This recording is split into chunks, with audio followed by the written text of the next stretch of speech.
My sophomore year of college, I did an internship that summer after, and that was one of the biggest things. I realized I was not a good public speaker.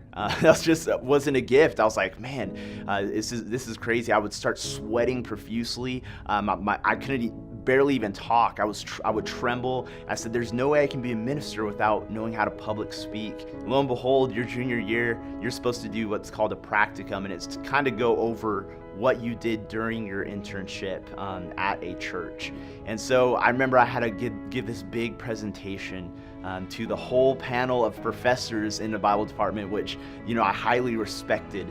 And so this was just such a big deal to me. And I remember just thinking, I cannot public speak, and still had to get the project done. So I created my PowerPoint. Remember that day, I was scared to death.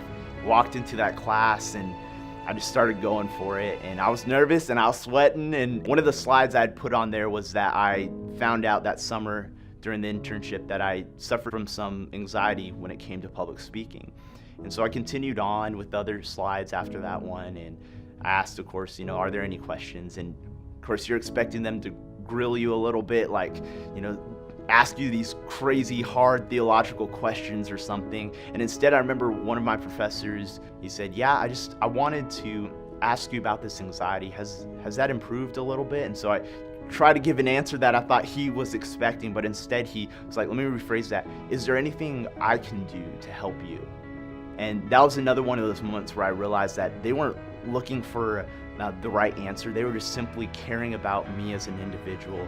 And as a result, that gave me more confidence to continue on, knowing that there were people in that crowd that loved me and wanted to see the best for me. And that kind of became my platform to continue on. And now I've spoken in front of thousands and thousands of people at youth conferences and a whole bunch of different places. And that's just one thing that the Spirit has taken away. But it took that ounce of courage by one of my professors to give me the ounce of courage that I need to continue on.